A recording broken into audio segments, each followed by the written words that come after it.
దేశం మొత్తం మీదున్న best gold sellers, best designs ఇప్పుడు హైదరాబాద్ లో pan India jewel show. Don't miss it.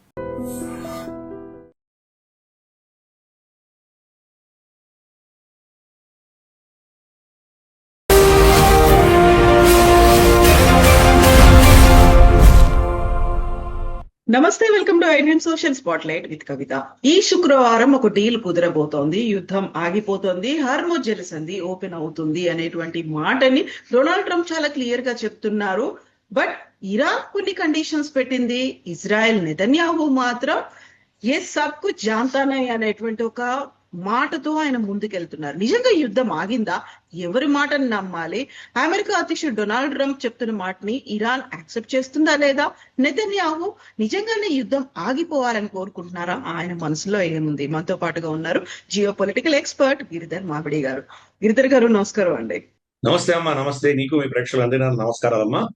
Thank you అండి. సో మూడు దేశాలే కాదు, మొత్తం ప్రపంచం అంతా ఒక రకమైనటువంటి సంక్షోభంలో ఉంది, సందిగ్ధత అనేది కనిపిస్తోంది. ఎప్పుడు ఏ క్షణం ఏం జరుగుతుందో అనేది. 115 రోజులైంది యుద్ధం మొదలయ్యి. ప్రతి రోజు ఆగిపోతుంది అనేటువంటి మాట ఇరాన్ యాక్సెప్ట్ చేసింది అనేటువంటి ఒక స్టేట్మెంట్ వస్తోంది తప్ప ఫైనల్ గా ఒక రోజును డిసైడ్ చేశారు. ఈ శుక్రవారం ఆగిపోతుంది, అంతా ఓపెన్ అయిపోతుంది, ఆల్ క్లియర్, క్రైసిస్ అనేది ఉండదు అనేది. నిజంగా ఇందులో ఎవరి మాట నమ్మాలంటారు? అంటే ముగ్గురి మాటలు నమ్మాలమ్మా. ముగ్గురి మాటలు మనం నమ్మక్కర్లేదు. ఎందుకంటే ఎవరి యాంగిల్లో వాళ్ళు మాట్లాడుతున్నారు. ఇప్పుడు ఇరాన్ ఏమంటోంది? ఇరాన్ ఒక విధమైనటువంటి ఒప్పందం జరిగింది, కుదిరింది అని ఒప్పుకుంటున్నారు. అంటే యుద్ధం దిశగానే వాళ్ళు కూడా ప్రయత్నం చేస్తున్నారు. ఎందుకంటే వాళ్ళ దేశం బాగా నష్టపోయింది, గణనీయంగా వాళ్ళు దెబ్బలు తగ్గాయి. విపరీతమైనటువంటి ధ్వంసం ఆ దేశం అంతా కూడా చవి చూసింది. ఎన్నో ప్రాజెక్ట్స్ పోయినాయి, ఎంతో ఇన్ఫ్రాస్ట్రక్చర్ దెబ్బతింది, చాలా వేల సంఖ్యలో మనుషులు చనిపోయారు. కాబట్టి సంక్షోభం ఉంది, ఆర్థిక సంక్షోభం ఉంది. కాబట్టి ఇరాన్ యుద్ధం ఆపాలి, ఇరాన్ యుద్ధం ఆపడానికి సిద్ధంగా ఉంది. కాబట్టి వాళ్ళు చెబుతున్న దాంట్లో సత్యం ఉండదు. కానీ వాళ్ళు కోరినటువంటి కోరికల అంశాలు ఏవైతే ఉన్నాయో అది అమెరికా ఒప్పుకోవట్లేదు. కాబట్టి మరి ఇరాన్ నమ్మాలా? అందుకని ఇరాన్ని నమ్మాలి, ఇరాన్ని నమ్మకూడదు. ఈ రెండు విషయాలు నేను చెప్పాను. అదే అమెరికాకు వద్దాం. అమెరికాకి డొనాల్డ్ ట్రంప్ ఎట్టి పరిస్థితుల్లో యుద్ధం ఆపి తీరాలి. యుద్ధం ఆపకపోతే కనుక మొట్టమొదటిది వాళ్ళ దేశంలో ఆర్థిక సంక్షోభం ఇంకా పెరగబోతుంది. రెండు, వాళ్ళ మిడ్ టర్మ్ ఎలక్షన్స్ లో రిపబ్లికన్స్ ఓడిపోయేటువంటి ప్రమాదం. మన ఎన్నికల లాగానే అక్కడ ఎన్నికలు కూడా రీసెన్సీ ఫ్యాక్టర్ ఎక్కువ ప్రభావం చూపిస్తుంది. అంటే ఎన్నికలకి 1-2 నెలల ముందర జరిగేవే ఎక్కువ ప్రభావం చూపిస్తాయి. కాబట్టి ఇరాన్ కనుక అది ఏదో విధంగా ఆపేస్తే కనుక 2 నెలల తర్వాత దీన్ని ఎవరు గుర్తుపెట్టుకోరు. దీని తర్వాత వచ్చేటువంటి కార్యక్రమాలే మనం గుర్తుపెట్టుకుంటాం. దీని తర్వాత ఏంటి? శక్తి లేనటువంటి చిన్న దేశమైనటువంటి క్యూబాని ఆయన తినేయబోతున్నాడు, కబళించబోతున్నాడు. క్యూబా ఆల్రెడీ దిగ్బంధనం చేశాడు. రోయల్ కాస్ట్రో మీద ఆల్రెడీ కేసు వేశారు. కాబట్టి రోయల్ కాస్ట్రో మాకు అప్పచెప్పండి అని చెప్పి ఒత్తిడి తీసుకొస్తారు. వాళ్ళు మేము ఇవ్వమంటారు. దాంతో వీళ్ళు సైన్యం పెట్టి అక్కడ దాన్ని కబ్జా చేసినట్టు ప్రయత్నం చేస్తారు. సో కాబట్టి అది మధ్యంతర ఎన్నికల ముందర క్యూబాని గెలిచినట్టు చూపించినందువల్ల తనకు ఓట్లు వస్తాయన్నది అదొక ఈక్వేషన్. కాబట్టి అమెరికాకి తను ఎట్టి పరిస్థితుల్లో యుద్ధం ఆపవలసినటువంటి పరిస్థితి. కానీ డొనాల్డ్ ట్రంప్ బెంజమిన్ నెతన్యాహు ప్రేరణతోటి యుద్ధంలో దిగినా కానీ కూడా జార్జ్ బుష్ లాగానో లేకపోతే ఒబామా లాగానో ఇతరత్ర రాష్ట్రపతుల్లాగా కాకుండా తను ఓడిపోయానని తెలిసిపోయిన తర్వాత ఇది మళ్ళీ 4 సంవత్సరాలు 5 సంవత్సరాలు దీన్ని ఒక ప్రెస్టీజ్ ఇష్యూ తీసుకొని యుద్ధం చేయడం వల్ల చాలా నష్టాలు వస్తాయి, కష్టం వస్తుందని తెలిసి యుద్ధాన్ని ఆపేయాలని నిర్ణయించుకున్నాడు అంటారు. సరే, తను గెలిచినట్టు చూపించుకోవాలి కదా, తను ఓడిపోయినట్టు ఎలా చెప్తాడు బయట? కాబట్టి ఏదో ఒక నెపం పెట్టి, ఏదో ఒక కారణం పెట్టి, ఒక కుంటి సాకు పెట్టి తను గెలిచాను, అయిపోయింది, బయటకు వచ్చేస్తున్నాను చెప్పుకునే ప్రయత్నం తను చేస్తున్నాడు. కాబట్టి ఆ మేరకు డొనాల్డ్ ట్రంప్ని మనం మెచ్చుకోవాలి. అంటే అతను ఓటమి అర్థం చేసుకున్నాడు. బయట చెప్పినా చెప్పకపోయినా ఈ యుద్ధం మనం గెలవలేము, ఇక్కడి నుంచి ఎంతో తొందరగా అంత బయటపడితే అంత మంచిది అని నిర్ణయించుకున్నాడు. దాని యుద్ధాన్ని ఆపేసేటువంటి ప్రయత్నం చాలా కాలంగా చేస్తున్నాడు. 39వ సారి చెప్తున్నాడు ఈ యుద్ధం విరామణ 39th టైం చెప్తున్నాడు. 20-35 సార్లు చెప్పి మనం ఏం అవ్వలేదు, యుద్ధాలు జరిగినాయి కదా. కాబట్టి అమెరికా దృష్టిలో ఇది చాలా కీలకం. ఇరాన్ ఏం చేసింది? వీళ్ళిద్దరి మధ్యలో చర్చలు జరుగుతూ ఉంటాయి. ఇజ్రాయెల్ వాళ్ళు చాలా స్మార్ట్ అనుకుని వాళ్ళు ఏం చేశారంటే, ఇరాన్ అమెరికా మధ్యలో యుద్ధం జరుగుతుంది, ఇజ్రాయెల్ సంబంధం లేదంటే వాళ్ళు చేసి దూరిపేస్తున్నారు. దీన్ని మొత్తం స్టార్ట్ చేసిందే ఇజ్రాయెల్, కానీ వాళ్ళు పక్క తప్పించుకుంది.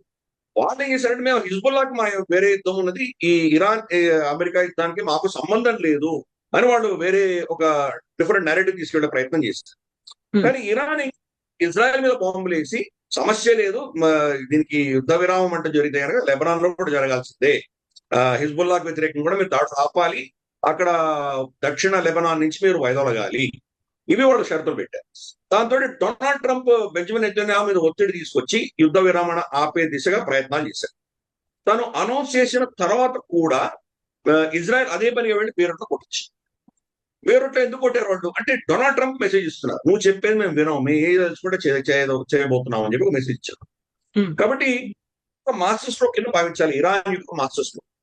అంటే వాడు అంటే ఇరాను అమెరికా మధ్యలో ఒప్పందానికి లెబనాన్ యాంగిల్ తీసుకొచ్చేసరికి ఇప్పుడు డొనాల్డ్ ట్రంప్ గతి లేని పరిస్థితిలో ఏదో విధంగా లెబనాన్ లో కనీసం కొంతకాలం ఆపేటువంటి ప్రయత్నం చేయాలి. కాబట్టి అది ఇరాన్ యొక్క మాస్టర్ స్ట్రోక్. సో ఇవి అమెరికాకు సంబంధించి. ఇప్పుడు ఇజ్రాయెల్కి వద్దాం. ఇజ్రాయెల్ పరిస్థితి ఏంటంటే కనుక చాలా చిన్న దేశం, చుట్టుపక్కలంతా కూడా వాళ్ళని కబళించాలని ఆలోచన ఉన్నటువంటి పెద్ద పెద్ద దేశాలు చుట్టుకున్న వాళ్ళని చుట్టుముట్టున్నాయి. పక్కనే ఉన్నటువంటి సౌదీ అరేబియా వాళ్ళని రికగ్నైజ్ చేయలేదు ఇంత ఈ రోజు దాకా. ఇరాన్ ఏమో వీళ్ళని మనకు మెడిటరేనియన్ సీలో వీళ్ళని తోసేస్తామని చెప్పి వాళ్ళు బెదిరిస్తున్నారు. ఈ దేశానికి ఉనికి ఉండదు, ఈ దేశాన్ని మేము ఉండనివ్వమని వాళ్ళు. కాబట్టి ఈ పరిస్థితుల్లో వాళ్ళకి గాజాలో హమాస్ కావచ్చు, లేదా లెబనాన్ లో హిజ్బుల్లా కావచ్చు, ఇక్కడ హౌతీలు కావచ్చు, ఇరాక్ లో కూడా కొంతమంది ప్రాక్సీలు మనకు ఇరానియన్ ప్రాక్సీస్ ఉన్నారు. వీళ్ళు ప్రతి సంవత్సరం 2 సంవత్సరాలకు ఒకసారి ఇజ్రాయెల్ మీద దాడులు చేయడము, వీళ్ళని టార్గెట్ చేయడం, ఇవన్నీ కూడా చూశారు.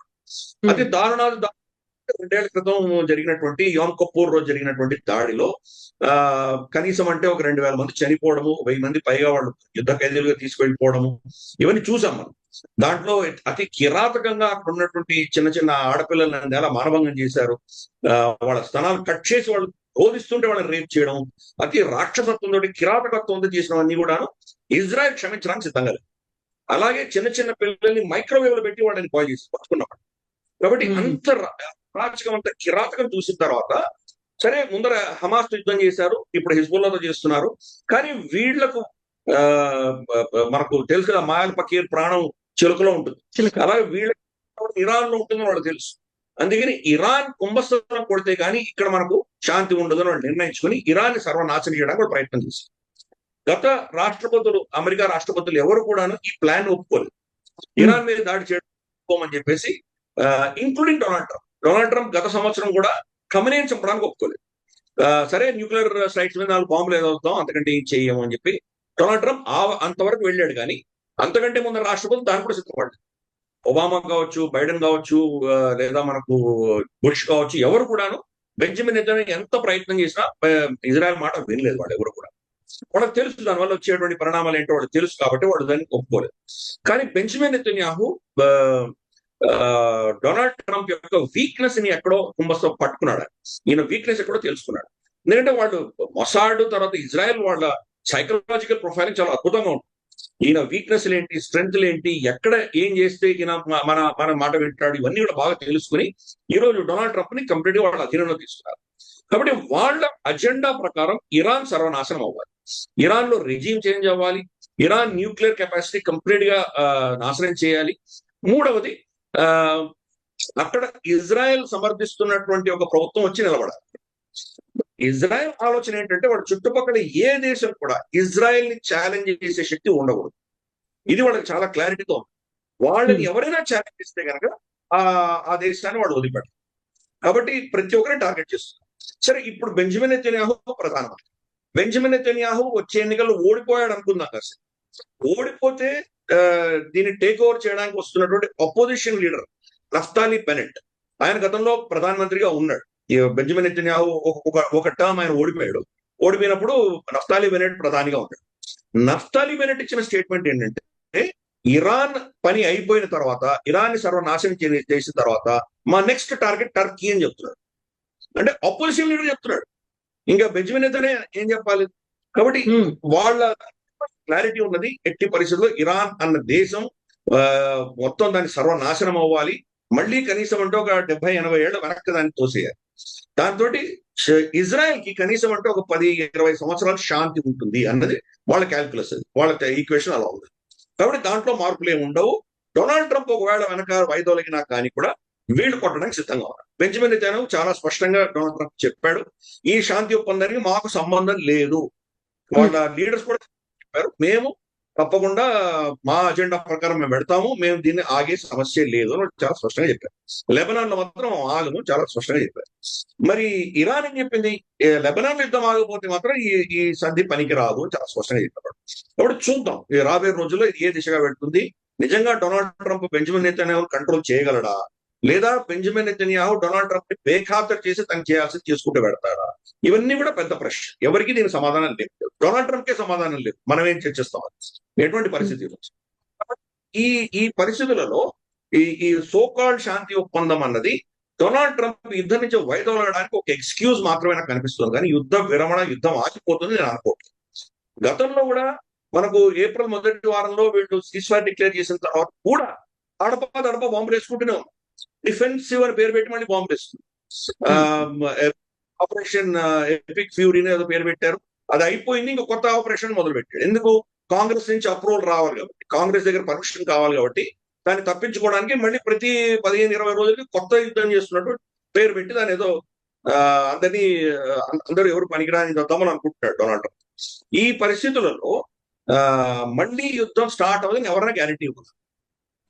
డొనాల్డ్ ట్రంప్ తీసుకొచ్చి బెంజమిన్ నెతన్యాహు, అదో చూడు వాళ్ళు అక్కడ ట్రక్ వెళ్ళింది, ఆ ట్రక్ వాళ్ళ దగ్గర ఉన్నటువంటి న్యూక్లియర్ మెటీరియల్ తీసుకెళ్తోంది కాబట్టి మనం వెళ్ళి కొడదాం అని కొట్టచ్చు. ఎవరు చూశారు?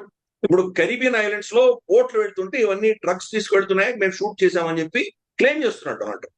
తను డ్రగ్స్ ఉన్నాయో లేదా ఎవరు చెక్ చేశారా? ఏమైనా ప్రూఫ్ ఉందా? ఏమీ లేదు కదా. ఇన్ఫాక్ట్ కొలంబియా ప్రొటెస్ట్ కూడా చేసి, కొలంబియా నాగరికులు చేపలు పట్టడానికి వెళ్తే వాళ్ళని డ్రగ్ మాఫియా అని చెప్పి షూట్ చేసింది అమెరికా. కాబట్టి మా పౌరులు వెళ్ళారు, డ్రగ్గులు ఏమి లేవు అని వాళ్ళు మొత్తుకుంటారు. కాబట్టి ఈరోజు అమెరికాను ప్రశ్నించేది ఎవరు? రేపు మళ్ళీ ఇరాన్ మీద ఈ ఒప్పందం జరిగిన తర్వాత మళ్ళీ కాల్పులు చేయరు, మళ్ళీ వాళ్ళ మీద దాడులు చేయరని ఎవరా గ్యారంటీ ఇవ్వగలరా? డొనాల్డ్ ట్రంప్ తన అగ్రిమెంట్ లో తనే నమ్మడు. యూకే తోటి టారిఫ్ అన్నాడు, ఏదో ఒప్పందం చేసుకున్నాడు, యూరోపియన్ యూనియన్ తో టారిఫ్ ఒప్పందం చేసుకున్నాడు, మళ్ళీ ఫ్రాన్స్ మీద కోపం వచ్చేసరికి 200% టారిఫ్ వేస్తాను. అంటే ఒప్పందం జరిగి ఒప్పుకున్న తర్వాత కూడా దాన్ని నేను ఆ రోజు చెప్పింది వేరే, ఈ రోజు చెప్పింది వేరే. ఈ రోజు పొద్దున ఏం చెప్పిందో చట్టం అంటాడు. కాబట్టి అటువంటి నమ్ముతారు. ఈ సమస్యలన్నీ ఉన్నాయి. కాబట్టి యుద్ధం ఆగుతుంది నేను అనుకోవట్లేదు. యుద్ధ రూపం, దాని యొక్క మెథడాలజీ మారుతుంది. దీని యొక్క అంటే దీని బహుశా హార్మోస్ జలసంధి, ఇరాను ఒమాన్ ఇద్దరు కలిసి దాన్ని ఏం చేస్తారో చూడండి. డొనాల్డ్ ట్రంప్ ఏంటంటే ప్రస్తుతానికి ఇమ్మీడియట్ గా తను గెలిచినట్టు చూపించుకోవాలి, నా అయిపోయింది, నేను చాలా అద్భుతాలు సృష్టించాలని వెళ్ళిపోతున్నాడు. కానీ మనం చూస్తే కనుక యుద్ధం మొదలు పెట్టక ముందర ఉన్నటువంటి పరిస్థితి ఈ రోజు మళ్ళీ రెస్టోర్ అయ్యేటువంటి పరిస్థితులు మనకు కనిపించాయి చాలా క్లియర్ గా. యుద్ధం ముందర ఉన్నటువంటి ఇరానియన్ రెజీమ్ కొలాప్స్ అవ్వలేదు, అదే కంటిన్యూ అవుతుంది. రెజీమ్ చేంజ్ చేశారంటే రెజీమ్ చేంజ్ కాదు, government changes different, regime changes different. ఇది అర్థం చేసుకోవాలి. సో ఖమెనీ పోయిన తర్వాత ఖమెనీ కుమారుడే కదా ఇప్పుడు దాని పవర్ లో ఉన్నాడు. అలాగే ఐఆర్జీసీ పవర్ లోనే ఉంది, ఏం మారలేదు కదా. సో రెజీమ్ ఏం చేంజ్ అవ్వలేదు. రెండు, వాళ్ళ న్యూక్లియర్ కెపాసిటీ, వాళ్ళ న్యూక్లియర్ బాంబ్ చేయడానికి వీల్లేదు అన్నాడు. ఖమెనీ ఎప్పుడో ఫత్వా ఇష్యూ చేశాడు, మేము న్యూక్లియర్ బాంబ్ చేయము అన్నాడు. గతంలోనే జేసీపీఓఏ ఒబామా ఉన్నప్పుడు అగ్రిమెంట్ కూడా న్యూక్లియర్ బాంబులు మీరు తయారు చేయమని వాళ్ళు అప్పుడే ఒప్పుకున్నారు. తర్వాత ఒమాన్ మధ్యవర్తిత్వంతో జరిగిన చర్చల్లో కూడా బాంబులు చేయము అని చెప్పారు. సో ఎప్పుడు ఇరానియన్ స్టాండ్ లో మార్పు లేదు. ఈరోజు కొత్తగా డొనాల్డ్ ట్రంప్ నేను యుద్ధం చేశాను కాబట్టి వాళ్ళు బాంబు చేయట్లేదు అనడంలో ఎటువంటి లాజిక్ లేదు. ఇరాన్ ఆల్రెడీ మేము చేయమని గతంలో చెప్పారు, ఇప్పుడు చెప్తున్నారు, దాంట్లో ఏం మార్పు లేదు. In fact Tulsi Gabbard, director of national intelligence DNI, ఆవిడ అఫ్ కోర్స్ పదవి విరమణ చేసింది. నెల క్రితం ఆవిడ ఇచ్చిన స్టేట్మెంట్ ఏంటంటే, మాకున్న ఇంటెలిజెన్స్ ప్రకారం ఇరాన్ న్యూక్లియర్ అస్త్రాలు తయారు చేసేటువంటి ప్రోగ్రామ్ లేదు, చేయట్లేదు తనే ప్రభుత్వంలో ఉన్నట్టు తనే చెప్పింది. చాలా మంది ఏం చెప్తారంటే అది డొనాల్డ్ ట్రంప్ నచ్చలేదు కాబట్టి ఆవిడ వెళ్ళిపోమన్నారు. ఆవిడ మర్యాదాస్పదంగా ఏదో నా భర్తకు ఒంట్లో బాగాలేదు నేను వెళ్ళిపోతున్నానని చెప్పి వెళ్ళిపోయింది ఆవిడ. కానీ సత్యాలు బయటికి చెప్పింది ఆవిడ అని ఒక నేరేటివ్ కూడా ఉంది. అందుకని ఈ రోజు ఈ నేపథ్యంలో రెజీమ్ చేంజ్ అవ్వలేదు, న్యూక్లియర్ వెపన్స్ గురించి ఏమీ అవ్వలేదు.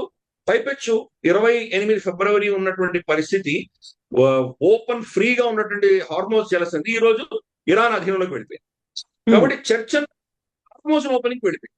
అంటే ఇదే కారణం వల్ల యుద్ధాన్ని మొదలు పెట్టారో ఆ కారణం పక్కకు వెళ్ళిపోయి జలసంధి, హార్మోస్ జలసంధిని ఓపెన్ చేయడమే పరమావధిగా ఈరోజు డొనాల్డ్ ట్రంప్ ప్రవర్తిస్తున్నాడు.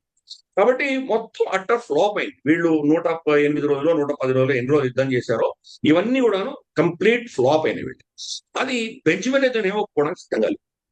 రాబోయే నెల 15 రోజుల్లో ఇజ్రాయెల్లో ఎన్నికలు జరగవు. ఎన్నికలు జరిగేటప్పుడు ఆపోజిషన్ డొనాల్డ్ ట్రంప్ కి ఇరాన్ కి దాసోహం అన్నాడు అన్నటువంటి ఒక నెరేటివ్ వాళ్ళు ముందుకు తీసుకుపెడతారు. కాబట్టి బెంజమిన్ నెతన్యాహు ఫెయిల్యూర్స్ రెండు. అక్టోబర్ 7th హమాస్ దాడిని ఇతను ముందస్తుగానే అంచనా వేయలేకపోయాడు. ఇంత దారుణం జరిగింది మన మీద.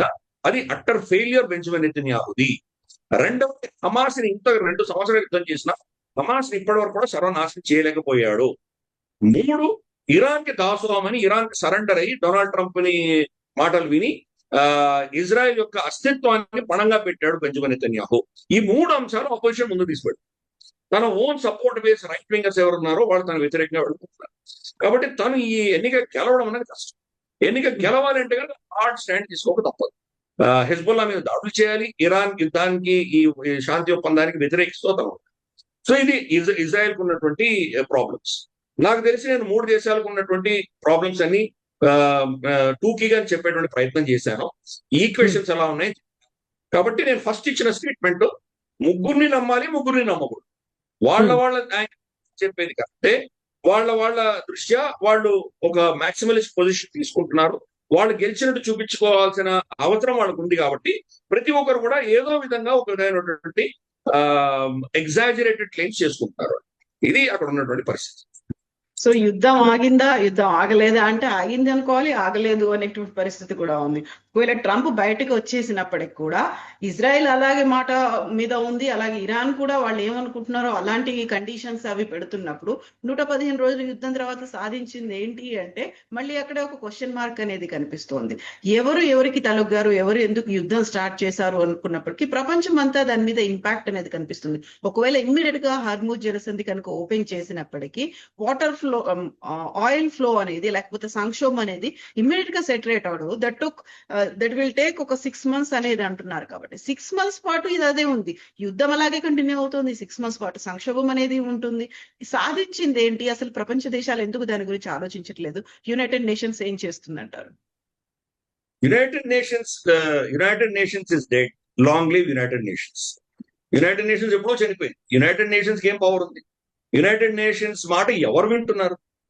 మొట్టమొదటి సారిగా అమెరికానే యునైటెడ్ నేషన్స్ బేఖాతరు చేసి వాళ్ళ యుద్ధాలు వాళ్ళే చేసుకుంటున్నారు. మనకు ఆఫ్ఘనిస్తాన్ లో యుద్ధాలు కావచ్చు, లేదా లెబనాన్ మీద, లిబియా మీద చేసిన యుద్ధాలు కావచ్చు. ఒక ఇరాక్ లో మాత్రమే వాళ్ళు పర్మిషన్ తీసుకున్నారు సద్దాం హుసేన్ వ్యతిరేకంగా. మిగతా ఏవి కూడా పర్మిషన్ తీసుకోలేదు.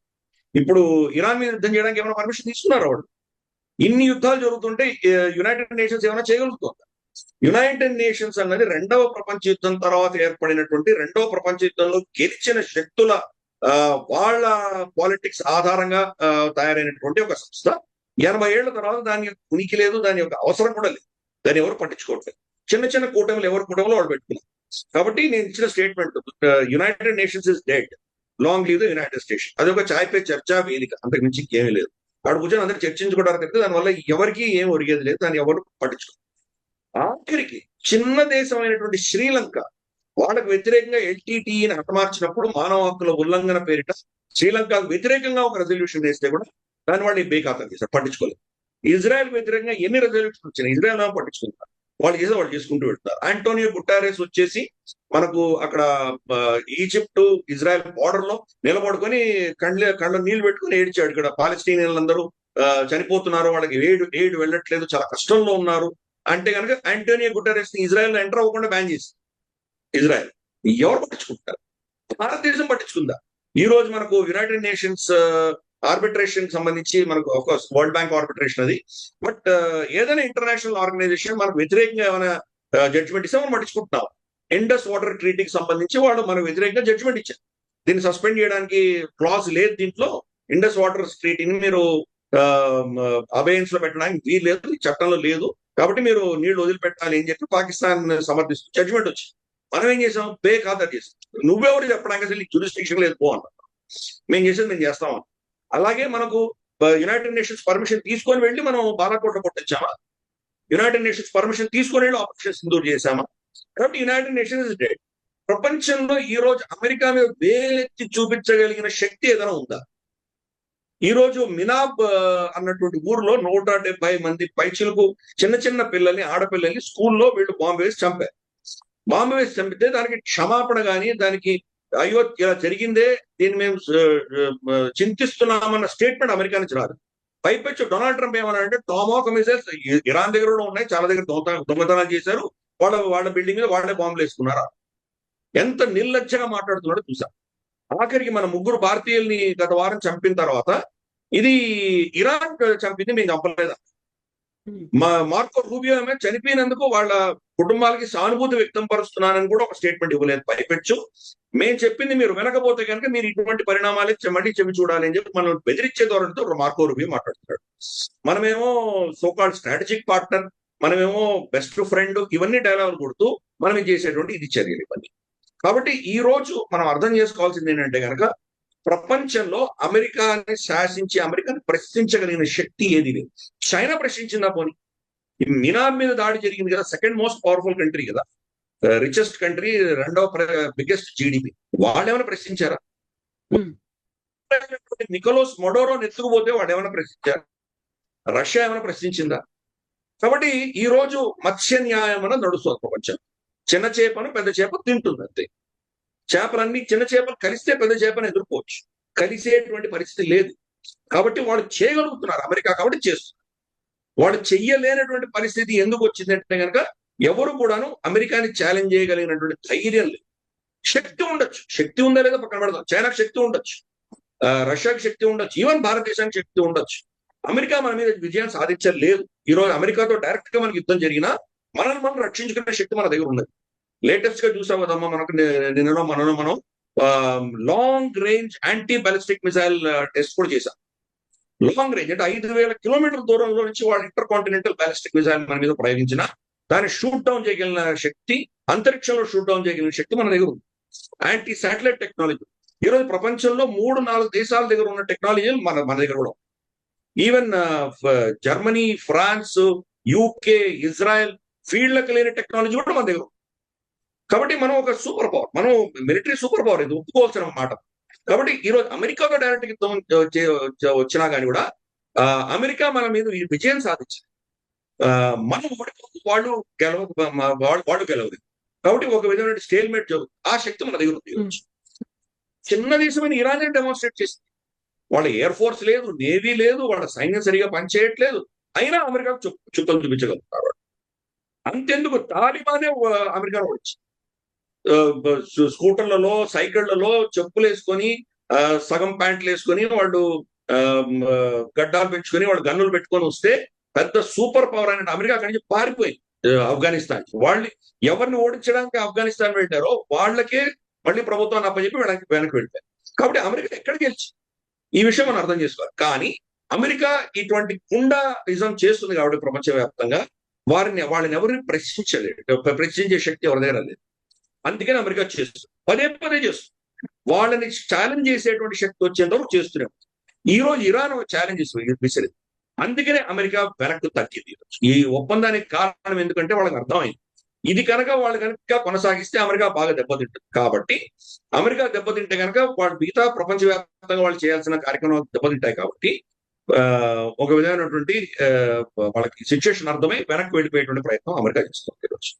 కాబట్టి ఎవరు దీనివల్ల లాభపడ్డారు అంటే కనుక కొన్ని శక్తులు లాభపడ్డాయి. డొనాల్డ్ ట్రంప్ కుటుంబం లాభపడింది. ప్రతిసారి ఆయన స్టేట్మెంట్ శని ఆదివారాల్లో ఏదో స్టేట్మెంట్ ఇష్యూ చేస్తాడు. శని ఆదివారాల్లో ఆయన ఏం స్టేట్మెంట్ ఇష్యూ చేయబోతున్నాడో తన కుటుంబానికి, తన సన్నిహితులకి తెలుసు. కాబట్టి మార్కెట్ కూడా స్పెక్యులేట్ చేస్తారు. కమోడిటీ మార్కెట్ కావచ్చు, స్టాక్ మార్కెట్స్ కావచ్చు, కరెన్సీ మార్కెట్స్ కావచ్చు, వీటిలో స్పెక్యులేట్ చేస్తారు. అంటే సోమవారం పొద్దున యుద్ధం ముందు పెడుతుందా లేదా ఒక విధమైన శాంతి ఉంటుందా, ఇది ఆయన ఇచ్చే స్టేట్మెంట్ ఆధారంగా. సపోజ్ సోమవారం పొద్దున దాడి జరుగుతుంది అన్నప్పుడు ఏమవుతుంది, చమురు ధరలు పెరుగుతాయి, ఇంకేదో కమోడిటీస్ మన స్టాక్ మార్కెట్లు పడిపోతాయి. సో వీళ్ళ కుటుంబం వీళ్ళందరూ ఏం చేస్తారంటే, ఈ రోజున్న ధర లేటెస్ట్ ఒక స్టాక్ $100 ఉందనుకుందాం, $100కి అమ్ముతారు మార్కెట్. వాళ్ళకి తెలుసు ఇది $80 పడిపోతుంది అని. సోమవారం ఈయన ఇచ్చిన స్టేట్మెంట్ ఆధారంగా సోమవారం 80కి పడిపోతుంది. వాళ్ళు 80కి కొని బుధవారం రోజు వాళ్ళకి అమ్మేస్తారు. అంటే $20 వాళ్ళు సంపాదించుకుంటారు. కానీ రివర్స్ కూడా అలాగే ఉంది.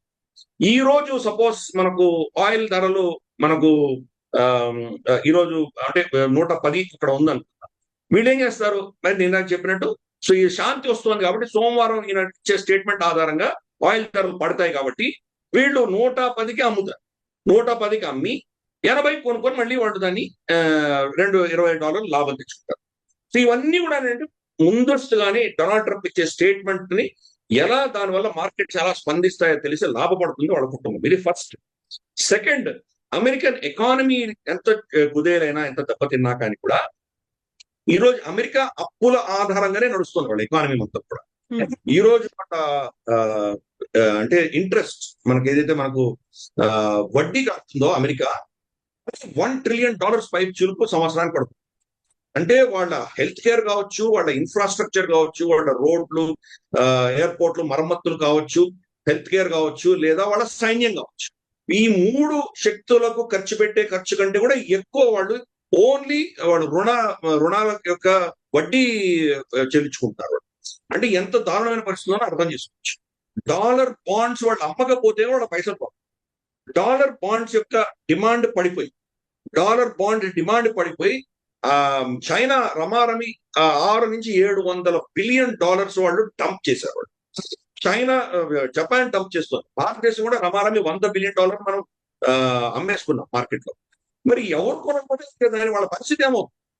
కాబట్టి డాలర్ కి డిమాండ్ పెంచాలంటే ఎలా చేయాలి? $50 పర్ బ్యారెల్ ఉన్నటువంటి ఆయిల్ ఇప్పుడు $100 పర్ బ్యారెల్ అయ్యేసరికి నా దగ్గర $2 ఉంటే 2 బ్యారెల్ కొనుక్కునేవాడు. ఇప్పుడు నా దగ్గర $2 ఉంటే 1 బ్యారెలే కొనుక్కోగలను. నా 2 బ్యారెల్ ఉందంటే ఇంకొక బ్యారెల్ కావాల్సిన డాలర్ నేను కొనుక్కోవాలి బయట నుంచి. కాబట్టి డాలర్ కి డిమాండ్ పెరుగుతుంది. ఆ డిమాండ్ పెంచారు కాబట్టి ఈ రోజు 85% మనం మనకు పెట్రోల్ బయట నుంచి కొనుక్కోవాల్సినటువంటి దేశమైన భారతదేశంలో డాలర్ రేట్ అంత పెరిగిపోయింది. ఎందుకంటే దానికి కారణం ఇది. డాలర్ యొక్క డిమాండ్ పెంచి వాళ్ళ దేశంలో ఉన్న సంక్షోభాన్ని, వాళ్ళ దేశంలో ఉన్నటువంటి రెసిషన్, ద్రవ్యోల్బణ ఏవైతే ఉన్నాయో అవన్నీ కూడా ప్రపంచానికి పాస్ ఆన్ చేస్తుంది అమెరికా. ఇది వాళ్ళ ఫార్ములా. మనం గత 60-70 సంవత్సరాలు చూసామంటే 2 యుద్ధాల మధ్యలో రెసిషన్ వెళ్ళిపోతుంది, అమెరికన్ ఎకానమీ పడిపోతుంది. మళ్ళీ దాన్ని పైకి తీసుకురావాలంటే యుద్ధం చేయాలి. కాబట్టి యుద్ధం అన్నది వాళ్ళకి అనివార్యం. యుద్ధం చేసి తీరాలి. యుద్ధానికి వ్యతిరేకిని, యుద్ధాలు ఆపేస్తాను అని చెప్పిన డొనాల్డ్ ట్రంప్ యుద్ధం చేశారు. ఎందుకంటే వాళ్ళ ఎకానమీ అలా చేయకపోతే ఎకానమీ రివైవ్ చేయలేరు. అందుకనే వాళ్ళు లాభపడ్డారు. దీనివల్ల నష్టపోయిన దేశాలు అన్ని ఉన్నాయి. ఎంత ప్రపంచవ్యాప్తంగా ఎంత నష్టాలు వచ్చినాయో మనం చూసాము. భారతదేశం ఒకటే కాదు, జపాన్ లో సంక్షోభం ఉంది ఈ రోజు, ఫిలిప్పైన్స్ లో ఉంది. ఫిలిప్పైన్స్ లో ఎకనామిక్ ఎమర్జెన్సీ డిక్లేర్ చేశారు వాళ్ళు. మనకు ఇండోనేషియాలో అదే ప్రాబ్లమ్స్ ఉన్నాయి. పాకిస్తాన్ లో చూస్తున్నాం ఈ రోజు POJK లో జరుగుతున్నటువంటి అల్లర్లు. వాళ్ళకి కనీస అవసరాలు కూడా తీరలేనటువంటి పరిస్థితి. రోజుకి 2 గంటలు మాత్రమే ఎలక్ట్రిసిటీ ఉంటుంది అక్కడ. అంత దుర్భరమైన పరిస్థితి. వాళ్ళ ఎలక్ట్రిసిటీ బిల్లులు జీతాల కంటే ఎక్కువ వస్తున్నాయి వాళ్ళకి ఎలక్ట్రిసిటీ. సో దీనికంతా కారణం ఏంటంటే ఈ సంక్షోభం, ఆయిల్ సంక్షోభం అన్నది ప్రపంచవ్యాప్తంగా అందరినీ బాగా విపరీతంగా ఎఫెక్ట్ చేసింది. పావర్టీ అంటే పేదరికపు లైన్ నుంచి తగ్గినటువంటి దేశాలన్నీ కూడా ఇప్పుడు more than 50% పేదరిక దాంట్లో వచ్చేసింది ఆ దేశం. ఎస్పెషల్లీ పాకిస్తాన్ లాంటిది, ఆఫ్ఘనిస్తాన్ లాంటి దేశంలో పేదరికం వచ్చేసింది. అమెరికాకి ఎందుకు దానివల్ల ఏం పట్టలేదు? మీరు పేదరికంలో ఉంటే మీరు చస్తే ఏంటి, బతికితే ఏంటి, మీకు విలువ ఏంటి? అసలు ఈ భూమి భారం తగ్గుతుంది, అంతకంటే ఇంక మించేది లేదు. ఎలాన్ మస్క్లు ఆయనేమో పబ్లిక్ ఇష్యూ చేసుకుంటాడు, $1 trillion వాల్యుయేషన్ వచ్చేస్తుంది ఆయనకి. మనకు ఎన్విడియా ఉన్నప్పుడు 10 కంపెనీలు స్టాకులు వాళ్ళు డొనాల్డ్ ట్రంప్ కుటుంబాన్ని పైసలు ఇచ్చుకుంటారు కాబట్టి వాళ్ళందరూ లాభపడ్డారు.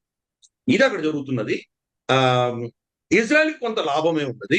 ఎందుకంటే మళ్ళీ ఇజ్రాయెల్ ని ఛాలెంజ్ చేసే శక్తి చాలా మటుకు తగ్గించగలిగారు. బహుశా ఒక 5-6 సంవత్సరాలు కనీసం అంటే ఒక దశకం వరకు కూడా మళ్ళీ ఇరాన్ వీళ్ళ మీద పెద్ద ఎత్తున దాడి చేసే శక్తి వాళ్ళ దగ్గర లేకపోవచ్చు. కాబట్టి అది ఒక విధమైనటువంటి కొంత సమయం వీళ్ళు గెయిన్ చేయగలిగారు. కొంత టెంపరీ లాభం మాత్రం ఇజ్రాయెల్ కూడా వచ్చింది, కానీ లాంగ్ టర్మ్ లో వాళ్ళకు కూడా దానివల్ల ఏమీ బెనిఫిట్ లేదు. ఒకసారి వాళ్ళ దగ్గర న్యూక్లియర్ మెటీరియల్ ఉంది, న్యూక్లియర్ టెక్నాలజీ తెలిసింది అంటే కనుక ఈ రోజు కాకపోతే రేపు కాకపోతే ఎల్లుండైనా వాళ్ళు న్యూక్లియర్ బాంబ్ తయారు చేసి ఇరాన్ వీళ్ళు ఆపలేదు. ఓవరాల్ గా చూస్తే కనుక అమెరికా ఇజ్రాయెల్ ఫెయిల్యూర్ కింద ఇట్లా మనం చూడాలి. ప్రపంచం అతలాకుతలమైనా కానీ కొన్ని కుటుంబాలు కొంతమంది అంటే అమెరికాలో ఉన్నటువంటి కొన్ని వర్గాలు మాత్రమే దీనివల్ల విపరీతంగా లాభపడ్డాయి. సో మరికంత కాలం అయితే ఇలా వెయిట్ చేయాల్సిందే, యుద్ధం అసలు ఆగుతుందా ఆగదా, ఏం జరగబోతోంది అని. అంటే no war no peace no concept ఉందాం. అవును. యుద్ధం పోయినా కానీ శాంతి ఉండదు. దాన్ని ఎలా వివరణిస్తారు మీరు? అంటే బాంబులు బుల్లెట్లు ఫైర్ చేస్తేనే యుద్ధం అన్నటువంటి రెండవ ప్రపంచ యుద్ధంలో ఉన్నటువంటి ఆలోచన మారిపోయింది. అవును. ఈ రోజు economic warfare, technology warfare, biological warfare, legal warfare చాలా ఉన్నాయి దీంట్లో. చట్టపరంగా ఇవి యుద్ధం చేస్తుంది అమెరికా. నికోలస్ మడోరో మీద కేసు పెట్టి ఇతను దోషి అని అమెరికన్ కోర్ట్స్ నిర్ణయించారు. నికోలస్ మడోరోని ట్రై చేయలేదు. అమెరికా అంత పెద్ద మేము చాలా రూల్ ఆఫ్ లా అభివర్ణించుకునేటువంటి దేశం. ఎవరిని మీరు దోషి అని చెప్తారో ఆ దోషికి తన నిర్దోషిత్వం నిరూపించుకునేటువంటి అవకాశం ఇవ్వాలి కదా. అటువంటి అవకాశం కూడా ఇవ్వకుండా అతను ఎత్తుకుపోయారు వాళ్ళు. అంటే లీగల్ గా యుద్ధం చేస్తున్నారు. ఇప్పుడు రూవల్ కాస్ట్రోని అదే చేస్తున్నారు. ప్రతి దగ్గర అదే చేయబోతున్నారు. గ్రీన్లాండ్ మీద అలాంటిది చేయబోతారు. క్యూబా మీద అదే చేయబోతున్నారు. పనామా మీద అదే చేస్తారు. రేపు డియాగో గార్సియా, మొరిషియస్ కి వెళ్ళవలసినటువంటి డియాగో గార్సియా మీద కూడా అదే చేయబోతున్నారు. కాబట్టి యుద్ధం అనేది వేరే స్థాయిలో పెడుతుంది. బాంబులు పడితేనే యుద్ధం కాదు. మనం కూడా అదే చేస్తున్నాం కదా ఈ రోజు. న్యూక్లియర్ అటాక్ పాకిస్తాన్ మీద చేసి ఉంటే కనుక యుద్ధం ఆగిపోయింది. మనం వాళ్ళ మీద న్యూక్లియర్ అటాక్ చేసి ఉంటే ఏదైనా అయితే కనుక ఏదో నాశనం వచ్చి ఉండేది, ప్రపంచం అంతా వచ్చి ఇద్దరిని ఆపేసి ఉండేది, అయిపోయింది. కానీ అంతకంటే భయంకరమైన అస్త్రం ప్రయోగించాం ఈరోజు పాకిస్తాన్ మీద. నీటి అస్త్రం. ఇండస్ వాటర్ ట్రీటీని మనం అబేన్స్ లో పెట్టడం వల్ల న్యూక్లియర్ బాంబు కంటే పెద్ద అస్త్రం మనం ప్రయోగించాం వాళ్ళకి. ఇది యుద్ధం కాదా ఇది? కాబట్టి ఇవన్నీ కూడా ఏంటంటే మనం ప్రతిదీ కూడా యుద్ధాన్ని పాత రెండవ ప్రపంచ యుద్ధంలో ఎలా జరిగిందో గుర్రాలు వేసుకొని, కత్తులు వేసుకొని, ట్యాంకులు, షిప్పులు, అలా కాదు. యుద్ధం మారిపోయింది కంప్లీట్ గా. సైబర్ వార్ఫేర్ ఈరోజు ఆంథ్రోపిక్ ని మొత్తం ప్రపంచానికి ఆపేసింది అమెరికా. ఆర్టిఫిషియల్ ఇంటెలిజెన్స్ ఆపేసింది. సో యుద్ధం వేరే స్థాయిలో జరుగుతుంది. అలాగే డేటా మన అధీనంలో లేదు. మీ సెల్ ఫోన్ మీరు స్విచ్ ఆఫ్ చేసినా కానీ కూడా ఎక్కడో ఏదో డేటా సెంటర్ లో రికార్డ్ అవుతుంది. ఇన్ఫాక్ట్ నేను గూగుల్లో పనిచేసినప్పుడు నేను అప్పుడు అంటే ఇంకా టెక్నాలజీ రాని టెక్నాలజీ కూడా నేను చూశాను. వాళ్ళ దగ్గర అన్ని టెక్నాలజీస్ ఉన్నాయి. మనకు యాక్చువల్ గా మీకు అంటే ఒక వ్యక్తి కుడి కన్ను సరిగా లేదా, కుడి కాలు సరిగా లేదా, ఎడమ కాలు సరిగా లేదా, నడకలో ఎటువంటి తేడాలు ఉన్నాయి, ఇది కూడా రికార్డ్ అవుతుంది. మీకు తెలియని కూడా తెలియదు. మీరు స్విచ్ ఆఫ్ చేసినా రికార్డ్ అవుతుంది. ఇది అర్థం చేసుకోవాలి. కాబట్టి టెక్నాలజీ పరంగా మనం బానిసలమే. ఎవరో యుద్ధం చేస్తున్నారు, ఎవరు అధీనంలోనూ ఉన్నామో, ఏదైనా వాళ్ళు ఎక్కడైనా ఏదైనా చేయగలరు. ఆ కెపాసిటీ వాళ్ళకు ఉన్నది. కాబట్టి యుద్ధం అన్నది డిఫరెంట్ యాంగిల్లో చూడాలి. ప్రస్తుతానికి మనం మూడవ ప్రపంచ యుద్ధంలోనే ఉన్నాం. మూడవ ప్రపంచ యుద్ధంలో ఇలా వేరియస్ యాంగిల్స్ ఆస్పెక్ట్స్ జరుగుతూనే ఉంటుంది. తైవాన్ శాంతియుతంగా ఉండగలదా? ఉండలేదు. ప్రతి నెల 2 నెలలకంతా వాళ్ళు చుట్టూతున్న పెద్ద యుద్ధ విన్యాసాలు చేస్తారు. ఆ బెదిరింపులకి ఈరోజు తైవాన్ లో ఎవరైనా ఇన్వెస్ట్మెంట్ పెట్టగలరా? ఇన్వెస్ట్మెంట్ పెడితే వాళ్ళ పరిస్థితి ఏంటో తెలియదు కదా. కాబట్టి తైవాన్ యుద్ధంలో ఉన్నట్టే కదా. అఫీషియల్ గా చైనా తైవాన్ యుద్ధం చేసుకుంటున్నాయా? లేదు కదా. కానీ యుద్ధం ఒక యుద్ధ వాతావరణం. అలాగే భారత పాకిస్తాన్ మధ్యలో కూడా ఇదే పరిస్థితి. ఇలా ప్రపంచంలో ఎన్ని థియేటర్లు చూసినా ఇలాగే ఉంటుంది పరిస్థితి. కాబట్టి ఈ యొక్క పరిభాష, యుద్ధ పరిభాష మారింది. యుద్ధాలు జరుగుతూనే ఉన్నాయి. యుద్ధంలో యుద్ధం యొక్క నేచర్, దాని క్యారెక్టరిస్టిక్స్ మారింది. డైరెక్ట్ మిలిటరీ ఆర్మ్డ్ కాన్ఫ్లిక్ట్ కాకుండా నేను ఇందాక చెప్పినట్టు ఎన్నో అంశాల్లో టెక్నాలజీ కావచ్చు, మనకు బయోలాజీ కావచ్చు, లీగల్ కావచ్చు, లేదా మనకు ఇతరత్ర అంశాల్లో సైకలాజికల్ వార్ఫేర్ కావచ్చు, ఇన్ఫర్మేషన్ వార్ఫేర్ కావచ్చు, ఎన్నో రంగాలలో యుద్ధాలు జరుగుతున్నాయి. కాబట్టి శాంతి అంటామా, శాంతి లేని, యుద్ధం లేని పరిస్థితిలో ఈరోజు మనం వెళ్తాం. గిరిధర్ గారు, థ్యాంక్ యూ సో మచ్ అండి. Thank you.